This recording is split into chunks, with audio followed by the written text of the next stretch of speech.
Alrighty, guys. Now the soap opera continues, I guess you could say, with Kentucky after the loss. The ramifications, I guess you could say. Texas has offered Coach Cal to leave. I think they've offered him $11 million a year. And I was thinking to myself, he's getting like $9 million with Kentucky, and he's got that lifetime contract with Kentucky, of course. And I was like, he won't leave though.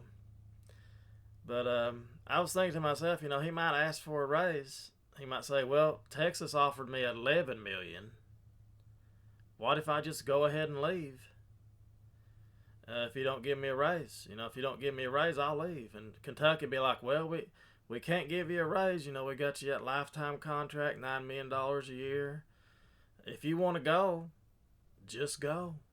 We can't match it." And I was thinking to myself, that would be a great way for Coach Cal to leave and make it look like, to keep his ego in check, make it look like, well, they wouldn't give me a raise after all I've done for them. I was thinking to myself, why not? So if Texas is going to offer Coach Cal $11 million a year, just take it. Say they wouldn't give me no raise, so I'm leaving Kentucky. And I was thinking that'd be a nice way to get rid of Coach Cal, and still make it look like, well, they wouldn't give me what I was worth. That's the way he could, in his mind, that's the way he could maybe just be like, well, they didn't want me or whatever. That's just what I was thinking about. Because I don't see Kentucky matching that with the lifetime contract and all that. So I was thinking that'd be a great way for him to get out of it and just be rid of Coach Cal. And again, I'm not on here to bash. I don't like to make it look like this, but I'm not a Coach Cal. I don't hate the person or nothing like that. He's done great things for the program. It's just when you hit that wall, when a coach hits that wall, it's time to go. I don't think he knows he's hit the wall. I don't think he wants to admit it to himself. If he has hit the wall, he's like, I'm still as good as I ever was, and these people don't know what they're talking about and all that. But I just, as Kentucky fans, we see it. And of course, when you're making $9 million a year, you're doing something right. Somebody like us normal people out here working, they're like, well, them people don't understand. I'm making $9 million a year because look what I've done for this program. That's when you're making $9 million a year, you're gonna be pretty confident, and no matter what you do, that's just how it is. If you're making $9 million a year working at McDonald's, you're gonna be pretty confident. This is an example. If you're making the money, you're just making the money.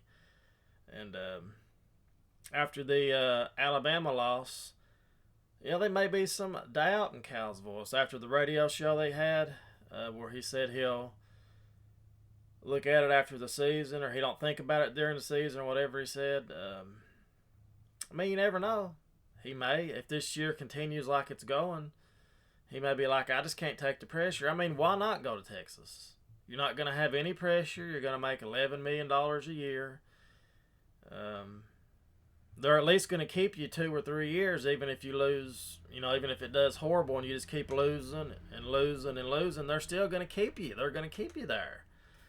So they're not going to just say, well, I got to get rid of them after 1 year. They're going to give you a chance. So why not? Why not just leave? I think it would be a great thing. A fresh start would be good for Coach Cal and the Kentucky fans. It'd be great for all of us. So my opinion is maybe after this year, he might just leave on his own accord.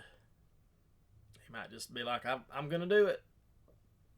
I'm going to do it. I'm going to get a fresh start. And who knows, he may get a job offer from somebody other than Texas. He may get an offer from Duke. They need a coach too.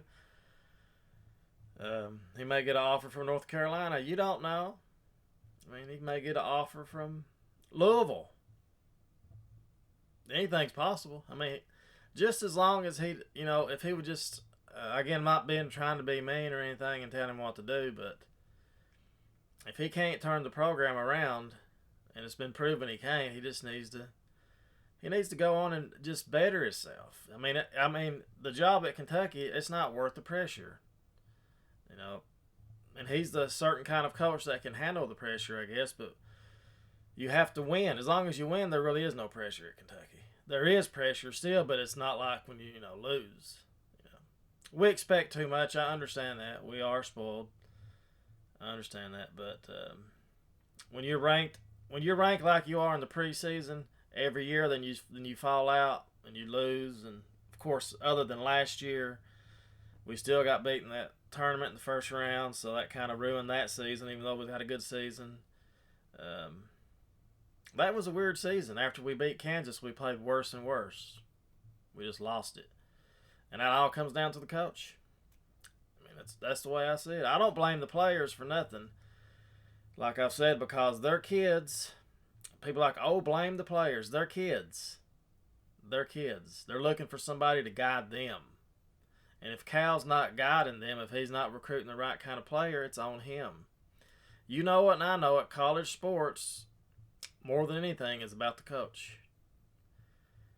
The coach is what makes or breaks the team. And in the pros, the players are what makes or breaks the team pretty much. And that's just how it is. So, anyway, that's my video on this. Anyway, we'll see what happens tonight. Kentucky, South Carolina. Then we got the big game against Tennessee. So that's pretty much it. As always, thanks so much for watching, and go Big Blue.